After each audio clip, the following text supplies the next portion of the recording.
Hello students, कैसे हैं आप लोग। मेरे चैनल विधि सारथी में आपका स्वागत है।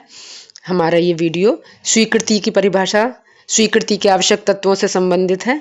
स्वीकृति की परिभाषा हमारे संविदा विधि में धारा 2 में दी गई है। तो स्वीकृति क्या है? जब वह व्यक्ति जिससे प्रपोजल किया जाता है वह प्रस्ताव के प्रति अपनी अनुमति दे देता है, सहमति दे देता है, तो उसको कहते हैं प्रस्ताव की स्वीकृति हो जाना। यानी जब प्रपोजल एक्सेप्ट हो जाता है, प्रपोजल जिससे किया जाता है वो हाँ कह देता है, तो क्या कहते हैं कि स्वीकार कर लिया गया है। अब हम चलते हैं प्रस्ताव के आवश्यक वो स्वीकृति की विशेषताएं। क्या क्या विशेषता होती है, क्या क्या नियम होते हैं, क्या क्या आवश्यक तत्व, ये सब एक ही चीज है। पहला क्या है इसकी? स्वीकृति पूर्ण व शर्त रहित होना चाहिए। इसे समझ लीजिए। जो एक्सेप्टेंस कर रहे हैं आप, वो सेक्शन 7 कहता है कि कैसा होना चाहिए? शर्त रहित होनी चाहिए एक्सेप्टेंस। यानी किसी ने आपसे कहा, ए ने बी से कहा, क्या आप मेरा मकान खरीदोगे? तो यहां बी के पास सिर्फ एक ऑप्शन है वो मकान को खरीदने की, या तो हाँ करें, हाँ मैं आपका मकान खरीदूंगा, परंतु वो ये नहीं कह सकता हाँ मैं आपका मकान खरीदूंगा पर 4 महीने बाद, पर 4 महीने बाद मैं आपका मकान खरीदूंगा। ये प्रस्ताव की स्वीकृति नहीं है। इसको कहते हैं प्रति प्रस्ताव, इसको कहते हैं क्रॉस ऑफर। वो आपको अलग टॉपिक में बताया जाएगा क्रॉस ऑफर क्या होता है। यानी यहां पर सिर्फ इतनी सी बात है कि प्रस्ताव की स्वीकृति पूर्ण रूप से होगी, एक तो एब्सोल्यूट होगी। सेक्शन अकॉर्डिंग टू सेक्शन 7 क्या कहता है कि एक्सेप्टेंस मस्ट बी क्या, कैसी होनी चाहिए? एब्सोल्यूट होनी चाहिए और अनक्वालिफाइड होनी चाहिए, कोई शर्त नहीं, पूर्ण स्वीकृति होनी चाहिए। अदरवाइज क्या हो गया? वो स्वीकृति ना मानकर आप ये कहेंगे मैंने तो कहा था खरीदूंगा मकान 4 महीने बाद। नहीं नहीं, आपने स्वीकृति नहीं करी, आपने तो एक नया प्रस्ताव किया कि मैं आपका मकान 4 महीने बाद खरीदूंगा। ये नया प्रस्ताव हो गया, इसे कहते हैं क्रॉस ऑफर। ऑफर पे भी ऑफर। तो ये पूर्ण होना चाहिए स्वीकृति और शर्त रहित होनी चाहिए। सेकंड, स्वीकृति की सूचना जो होनी चाहिए वो युक्ति संगत तरीके से होनी चाहिए। इसमें प्रिंट में गलती है थोड़ा, युक्ति युक्त ढंग से होनी चाहिए। किस तरह से? जो तरीका बताया गया है उस तरीके से होनी चाहिए, जो युक्त तरीका है। सेक्शन 7 कहता है यदि प्रस्ताव की स्वीकृति की सूचना का कोई तरीका नहीं दिया गया है तो वो युक्त तरीके से होना चाहिए। नेक्स्ट पॉइंट, यदि कोई तरीका बताया गया है तो वो उस तरीके से होनी चाहिए। यदि प्रस्ताव में स्वीकृति की सूचना का कोई ढंग बताया गया है तो स्वीकृति उसी ही प्रकार से होनी चाहिए। नेक्स्ट हमारा पॉइंट आता है कि जो स्वीकृति करेगा वो स्वीकारकर्ता करे या उसका अभिकर्ता करे, कोई थर्ड पर्सन इसको नहीं करेगा। इसमें बहुत लीडिंग केस, ये जुडिशरी में भी काम करता है। कभी जब जुडिशरी की कोचिंग स्टार्ट करेंगे, फिलहाल बच्चों के लिए सोचा है, पहले आप लोगों को लॉ के लिए थोड़ी हेल्प कर दें, फिर जुडिशरी की कोचिंग देंगे, उसके बारे में भी आपको गाइडलाइन देंगे। आप वीडियोस देख सकते हैं, पर अभी पहले लॉ कीजिए। तो इसमें पावेल वर्सेस ली, इस केस में क्या हुआ कि एक स्कूल में प्रधानाध्यापक की जो प्रिंसिपल की जगह होती है उसके लिए क्या हुआ, एक व्यक्ति ने एप्लीकेशन दी। जब निकली होगी वैकेंसी तो उसने एप्लीकेशन भी दी। वो प्रबंध समिति ने उसको नियुक्त कर लिया, पर प्रबंध समिति ने उसको नहीं बताया कुछ भी कि हमने आपको नियुक्त करा कि नहीं करा। उन्होंने अंदर ही अंदर अपने उसमें सोचा कि इसको नियुक्त कर लेते हैं। वहां एक किसी और व्यक्ति ने, जिसने उसको सुन लिया था, जिसको उसको एक्सेप्ट करने का कोई भी पावर नहीं थी प्रपोजल को, वो वैसे ही था, वो स्वीकार करता नहीं था, ना उसका एजेंट था। उसने हाँ सुन लिया और उसने जाके उस व्यक्ति को बता दिया कि भाई तुम्हें तो प्रिंसिपल बना दिया गया। वो खुश हो गया। बाद में समिति ने अपना निर्णय चेंज कर दिया, उन्होंने कहा भाई नहीं बना रहे। अब उस व्यक्ति ने केस डाला, उसने कहा कि आपने मुझे प्रिंसिपल बना लिया था तो अब आप मुझे क्यों हटा रहे? तो कोर्ट ने कहा इन्होंने सूचना कब दी आपको, और जिसने सूचना दी ना तो वो स्वीकार करता था, ना तो उसने प्रपोजल किया था, और ना तो उसने एक्सेप्ट किया, ना ही वो उसका एजेंट था। ये तो एक अलग व्यक्ति था, he has no authority to accept the proposal. तो फिर आपने कैसे मान लिया? तो उन्होंने कहा कि ये जो स्वीकृति की सूचना है ये दे स्वीकारकर्ता जो प्रपोजल को एक्सेप्ट कर रहा है, या फिर उसका एजेंट, और वो कैसा? ऑथराइज एजेंट, जिसे उसने अभिकर्ता नियुक्त कर रखा हो। तो इस प्रकार समझ में आ गया होगा। नेक्स्ट चलते हैं।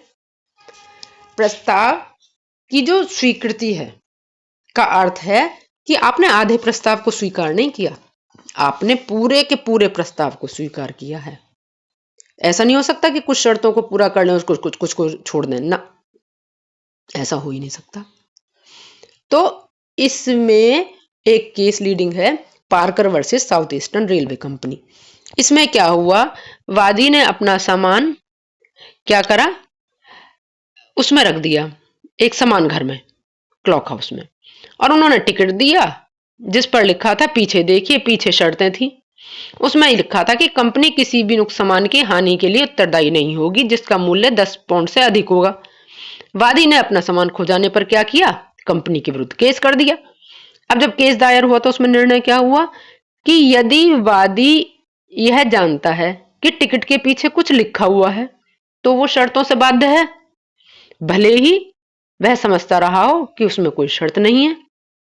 समझ में आ गया? तो यानी यहां वादी सभी शर्तों से, जितनी भी शर्तें हैं उनसे बाध्य है। अगर उसने देख लिया, सामने लिखा है अगर टिकट पर कि पीछे देखिए, तो मीन्स चाहे देखी हो ना देखी हो, आप सारी कंडीशन से बाउंड हैं। नेक्स्ट चलते हैं। स्वीकृति अभिव्यक्त हो सकती है, विवक्षित हो सकती है, वो मैंने आपको बताया भी था। अभिव्यक्त कैसे स्वीकृति करी आपने? बस में बैठकर। अब आप बस में बैठने के बाद कहें किराया, उसने कहा अब किराया दीजिए, आप बोले किराया काय को दें, हम तो किराया नहीं देंगे, हमने तो एक्सेप्टेंस नहीं की, तुमने हमें बताया ही नहीं। तो यहां विवक्षित स्वीकृति हो गई। आप जब बस में बैठे, इसका मतलब आपने प्रपोजल को, जो बस वाले का प्रपोजल था कि आइए मेरी बस में बैठिए मैं आपको दिल्ली छोड़ दूंगा, आपने वो स्वीकार कर लिया। और अभिव्यक्त क्या होती है? बोलकर होती है कि मैंने आपका प्रस्ताव स्वीकार कर लिया, आप तुरंत उससे कहते हैं, तो ये अभिव्यक्त स्वीकृति हो जाती है। एक विवक्षित होती है। नेक्स्ट पॉइंट आता है हमारा, स्वीकृति मानसिक नहीं होनी चाहिए। मन ही मन में सोच के बैठ गए, एक ने आपसे कहा कि भैया मेरा मकान खरीदोगे 5 लाख में, आप मन ही मन बोल रहे हैं हाँ हाँ, अब उसने बेच दिया किसी और को, तो आपने क्या कहा, मैंने स्वीकार तो कर लिया। भाई कैसे स्वीकार कर लिया? कि मैंने तो मन में स्वीकार कर लिया था। तो वहां क्या है, स्वीकृति मानसिक नहीं होनी चाहिए, ये तो अभिव्यक्त रूप से होनी चाहिए या विवक्षित रूप से। यहाँ पर आपको सिर्फ समझाए जा रहे हैं टॉपिक, क्योंकि अगर पूरा आंसर अगर ऐसे समझाएंगे ना तो एक एक वीडियो 3-3 घंटे की बनेगी, और हम कोशिश कर रहे हैं कि कम से कम टाइम में आपको वीडियो में पूरा आंसर मिल जाए। अब क्या है, उन्होंने क्या बताया, जो सार्वजनिक स्वीकृति है उसको उसकी सूचना देना आवश्यक नहीं है, जैसे मैंने अभी बताया था। साधारण ऑफर, जर्नल ऑफर में आपको बताया ना कार्डिल वाला केस, तो अब इसको दोबारा मैं रिपीट नहीं कर रही, आप उस वीडियो में जाकर देख लें। कार्डिल बनाम carbolic small Paul company case है, और वो मैंने जर्नल ऑफर में अभी प्रस्ताव वाले क्वेश्चन में समझाया है, वीडियो है इस पे अभी, इससे पिछली वाली। उसमें ये बताया था जहां पर कोई प्रस्ताव सार्वजनिक प्रस्ताव होता है। प्रस्ताव 2 तरीके के होते हैं, थोड़ा सा फिर भी बता दे रही हूँ। एक तो होता है जर्नल ऑफर, जो जन सामान्य के लिए किए जाते हैं, और उनको स्वीकार करने के लिए जरूरी नहीं है, क्योंकि कोई भी है, मान लीजिए जैसे कोई चीज है, वो एक जर्नल ऑफर आया, एग्जाम की वैकेंसी आई, आपके जो एग्जाम की वैकेंसी होती है किसी भी कंपटीशन की, वो फॉर्म छूटते हैं। फॉर्म छूटने के बाद ये थोड़ी है एक एक बच्चा फोन से कहेगा हाँ जी मैंने स्वीकार कर लिया, हाँ जी मैंने स्वीकार कर लिया, संभव ही नहीं है। क्या करते हैं, उसमें शर्त दी हुई होती है, जो जो एग्जाम में बैठना चाह रहे हैं, ये डेट लास्ट है फॉर्म डालने की, और इसके साथ ये फीस जाएगी या ये जो भी कुछ जाएगा, तो आप वो सब करके सारी शर्तों को पूरा करके फॉर्म भेज देते हैं। मीन्स जैसे ही आपने शर्तें पूरी करी, आपका फॉर्म एक्सेप्ट हो गया आपकी साइड से, उधर से प्रपोजल आया, आपने एक्सेप्टेंस दी बाय फुलफिल द कंडीशंस। यहाँ पे आपने कंडीशन को पूरा करके शर्तों को पूरा किया, और ये स्वीकृति मानी जाएगी। और जो विशेष ऑफर होता है, विशेष ऑफर में क्या होता है, वहां पर तो वो व्यक्ति आपको बताएगा ही, जैसे आप किसी एक व्यक्ति से कह रहे हैं आप मकान खरीदेंगे, वो हाँ कहेगा या ना कहेगा। तो ये जो पर सार्वजनिक प्रस्ताव जो होते हैं, उनकी स्वीकृति की सूचना करना आवश्यक नहीं है, केवल शर्तों का पालन कर लो तो वही स्वीकृति माना जाता है। अब जो हमारा इसमें है लास्ट, इस वाले क्वेश्चन में लास्ट है ये कि स्वीकृति हो ही नहीं सकती जब तक कि प्रपोजल का ज्ञान ना हो। यानी जिसको प्रपोजल का ज्ञान होगा वही तो स्वीकृति करेगा।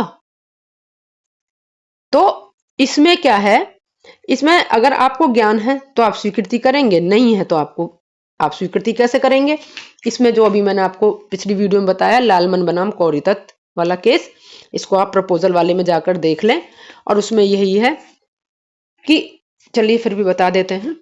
इसमें यह था कि एक व्यक्ति का भतीजा खो गया था, उसने अपने मुनीम को भेजा खोजने के लिए। मुनीम चला गया, उसके बाद उसने घोषणा करी कि जो मेरे भतीजे ढूंढ के लाएगा उसको मैं इतने रुपए इनाम दूंगा, सपोज 50 रुपए या 500 रुपए जो भी कुछ। अब वो खरीद के उसको वो ढूंढ ढांड के लिए आया मुनीम जब ढूंढ के लिए आया तो उसने कहा, उसे बाद में पता पड़ा कि इस पर तो इनाम है। उसने कहा भैया इनाम दो। वो बोला काय का इनाम, मैं तो नहीं दे रहा। मुनीम जी गए कोर्ट में। वहां कोर्ट ने निर्णय दिया, क्या आपने जिस वक्त इसे एक्सेप्ट किया था प्रपोजल को, आपको जानकारी थी कि इस पर कोई इनाम है? नहीं थी ना। तो जब जानकारी नहीं थी तो आपकी स्वीकृति कैसे हो गई 50 रुपए या 500 रुपए के इनाम पे, जो भी इनाम बोला था। तो यानी आपको इनाम के बारे में कोई जानकारी नहीं थी, आपकी स्वीकृति इनाम की जानकारी के बिना थी, इसलिए आपको कोई इनाम नहीं मिलेगा। तो यहां पर हमारा ये टॉपिक कंप्लीट होता है। अगर आपको मेरी वीडियो अच्छी लगी हो तो मेरी वीडियो को लाइक कमेंट एंड शेयर कीजिए और मेरे चैनल को सब्सक्राइब कीजिए, जिससे हमें मोटिवेशन मिले और आप तक हमारी हेल्प पहुंचे। Thank you. जय हिंद।